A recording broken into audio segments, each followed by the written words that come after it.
नमस्कार, प्रणाम। मैं मनमीत हूं और आप मुझे जनता फिल्म्स एंड रिपोर्टिंग के हवाले से देख और सुन पा रहे हैं। जैसा कि बतकही का यह 12वां एपिसोड आप सबों के लिए हम लोग शूट कर रहे हैं और कैमरे में दिख रहे शख्स का नाम है पंकज यादव और ये जस्ट बिहार के फाउंडर मेंबर हैं और उसके रिपोर्टर हैं।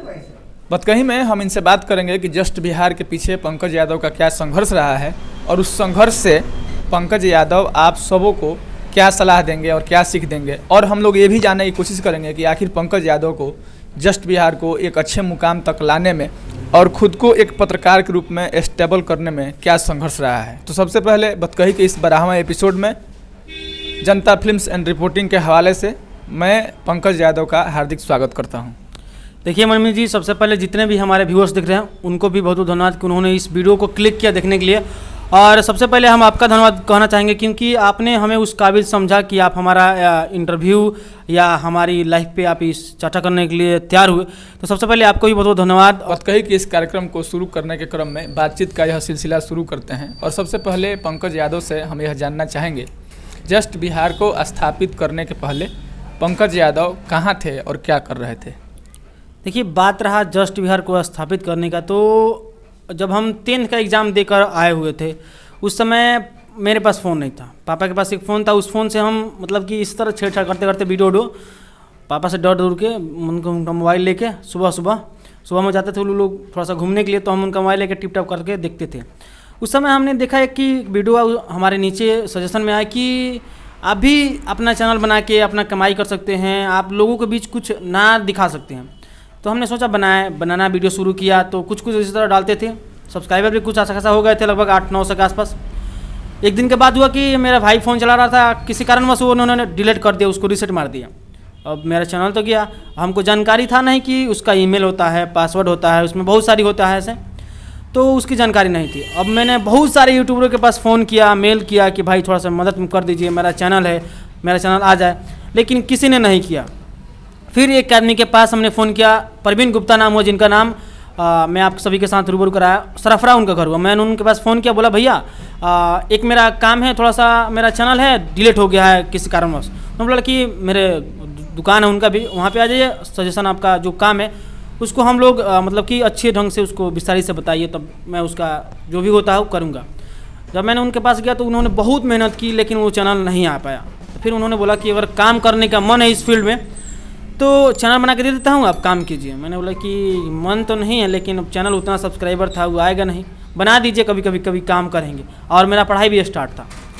तो हुआ ये कि इंटरव्यू करते करते एक आदमी का हम लोग मजाक में दोस्त थे लोग, माइक था एक दोस्त के पास, चले गए लोग, एक जना कॉमेडियन है उनके पास इंटरव्यू किए लोग। कुछ अच्छा इंटरव्यू भी नहीं हुआ था, कुछ बोलने का तरीका भी नहीं मालूम था उस समय। तो हमने इंटरव्यू किया, डाला भी, तो पहला वीडियो मेरा 7,000 गया। हम लोगों को बहुत खुशी हुई, जितने भी दोस्त हैं। और सबसे बड़ा भागीदारी अगर हम किसी का देना चाहें तो प्रवीण गुप्ता, और दूसरा में मेरा दोस्त है, जो मेरा दोस्त बहुत सपोर्ट किया। बहुत सारे मेरे दोस्त हैं कि उन्होंने मेरा वीडियो मतलब कि हर एक वीडियो को उन्होंने शेयर किया, तब मैं आज इस मुकाम पे पहुंचा और मेरी मेहनत है। चलिए, जस्ट बिहार शुरू हो गया और जस्ट बिहार आज यहाँ तक पहुँच गया है। जस्ट बिहार शुरू करने के बाद आपको जो पहला कोई वीडियो वायरल हुआ हो, जिस दिन मैंने आपको बहुत अच्छा लगा हो, जस्ट बिहार के तमाम वीडियो में से कोई एक वीडियो जो जिस दिन वायरल हुआ हो। देखिए, हाँ, बात बता देता आपको कि हम लोग एक बार मतलब कि दोस्त तीनों आदमी, बाढ़ का समय था, बाढ़ चल रहा था, तो बाढ़ आया हुआ था, बांध टूटा हुआ था। हम लोग वहाँ पे गए रिपोर्टिंग करने के लिए। रिपोर्टिंग करने तो उतना कुछ अच्छा खासा से आता नहीं था। बहुत सारे लोग कहते थे कि ये क्या करता रहे, ऐसे वैसे कुछ मतलब गाली भी लोग, मतलब इस तरह बहुत सारे ताने सुनने को मिलते थे। तो हम लोग गए, रिपोर्टिंग किए, वीडियो आकर डाले। वो वीडियो हम लोग का लगभग 4 लाख चला, 2 दिन के अंदर में 4 लाख चला। बहुत अच्छा रिस्पांस मिला, सब्सक्राइबर बढ़ा, वीडियो भी। उस समय हम लोग का चैनल मोनेटाइज हो गया। और वही मतलब उस समय हम लोग छोटा सा पार्टी भी किए थे, और पैसा हम नहीं दिए थे, हमारे दोस्त सब दिए थे। चलिए, जब जस्ट बिहार आप शुरू किए थे और उस पर जब काम कर रहे थे, वीडियो वगैरह अपलोड कर रहे थे, मतलब रिपोर्टिंग कर रहे थे जी, परिवार का क्या रुख था आपके प्रति? देखिए, शुरुआती में तो सब कोई के साथ वही होता है कि गांव चाहे घर के लोग कहते हैं कि क्या करता है, वीडियो से कुछ ना हो पाई, ऐसा मतलब कि बहुत सारा। लेकिन अभी जो सपोर्ट है, घर का पूरा सपोर्ट मिलता है कि हाँ जा वीडियो बनाओ, जो मैंने वीडियो बनाओ, अच्छा से मतलब कि अभी के ज़माना के देखते हुए अपना घर टाइम से घर पे आ जाइए, जौन भी काम होला अपना सोच समझ के कोई नहीं, बस ये सब मैंने घर के सपोर्ट मिलेला अभी पूरा फुल। मैंने अभी मिल रहा है, पहले शुरू में थोड़ा दिक्कत था। हाँ। चलिए, जस्ट बिहार शुरू हो गया, आप रिपोर्टिंग करने लगे, वीडियो डालने लगे। जस्ट बिहार भी अपना सोशल मीडिया के तमाम जो पत्रकार लोग हैं, जो चैनल है, उसमें एक जगह अपना बना लिया।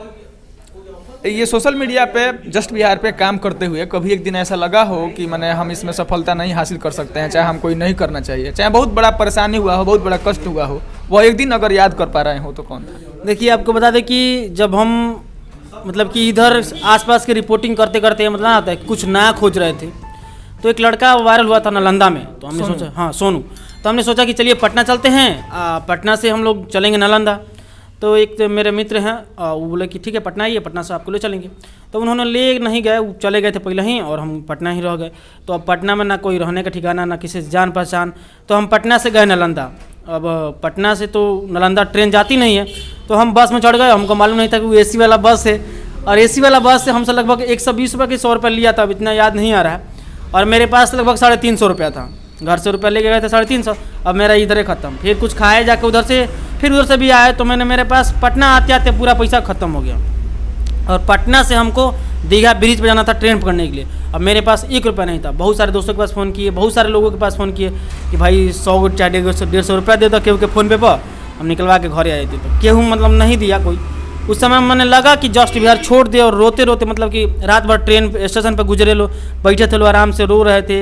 अब कोई सी साइड में, पूरा स्टेशन के साइड में आप जाइएगा तो वहाँ पे एक मतलब रूम जैसा बना हुआ जिसमें स्टाफ रहते हैं, सिक्योरिटी गार्ड, उसी के साइड में आराम से बैठे थे। गर्मी के दिन था, रोए बहुत देर, मतलब कि लगा कि चैनल छोड़ देंगे।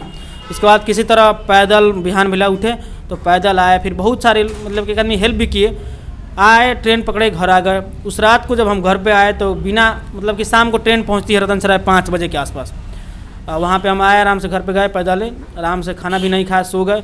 उस रात को मतलब बहुत रोए थे कि हाँ चैनल आज से नहीं चलाएंगे। उसके बाद लगभग 1-1.5 महीना तक काम नहीं किया, और मेरा जब 12th का एग्ज़ाम भी आ गया तो लगभग हम काम करना बिल्कुल ही बंद कर दिए। और उसके बाद फिर से लगभग आज 5-6 महीना से काम शुरुआत किए।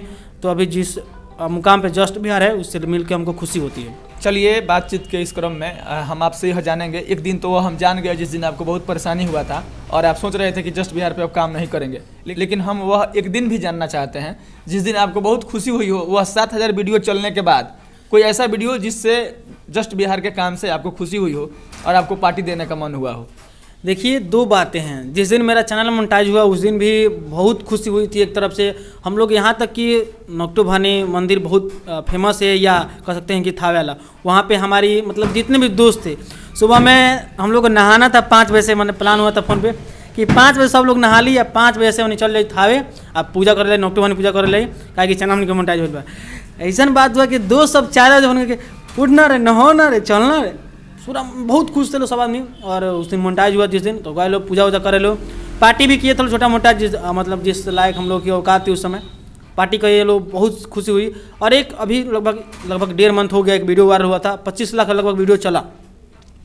बहुत सारे मतलब कि बहुत सारे लोगों का फ़ोन आया था कि अब तार वीडियो वायरल होता, पार्टी दो। तो हम सोच रहे हैं कि 4था महीना में मतलब कि मेरा जन्मदिन है 28 तारीख को, तो उस दिन हम एक सोच रहे हैं कि जन्मदिन के साथ साथ उसका भी एक पार्टी रखा जाए, कि जो लोग जिस दिन मोनेटाइज होता है चैनल, उस दिन लोग नहीं आ पाए, उन लोगों को इन्वाइट करेंगे, उसमें आप भी शामिल हैं।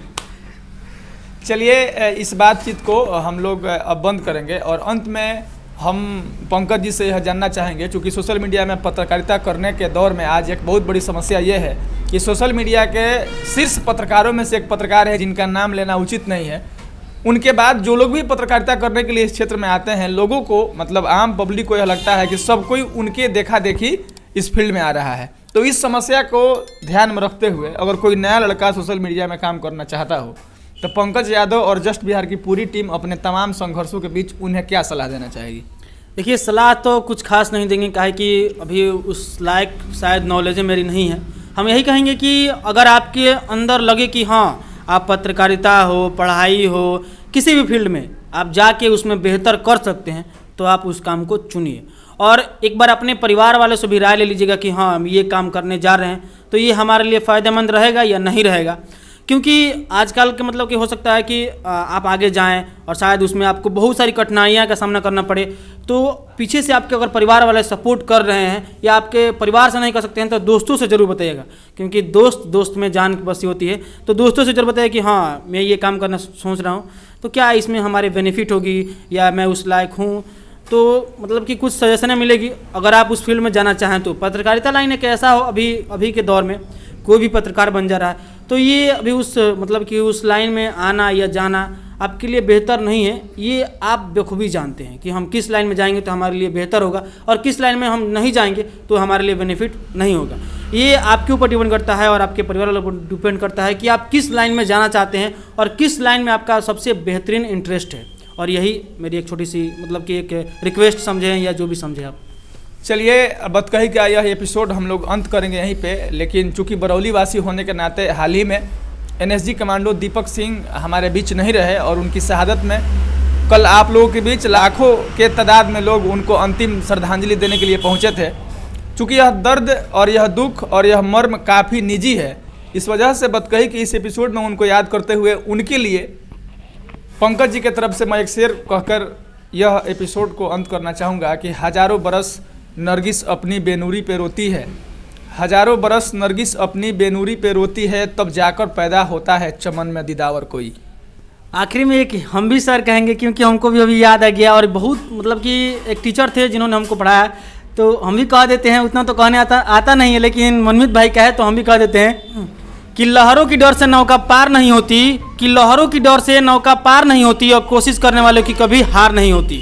चलिए, हमारे साथ ये पंकज यादव थे जो दस्ट बिहार के रिपोर्टर हैं और फाउंडर मेंबर भी हैं। इनके साथ हमारा आप यह बतकही का 12वां एपिसोड देख रहे थे। आप सभी देखने वालों को अंत में मैं मनमीत जनता फिल्म्स एंड रिपोर्टिंग के माध्यम से आप सभी का धन्यवाद करता हूँ।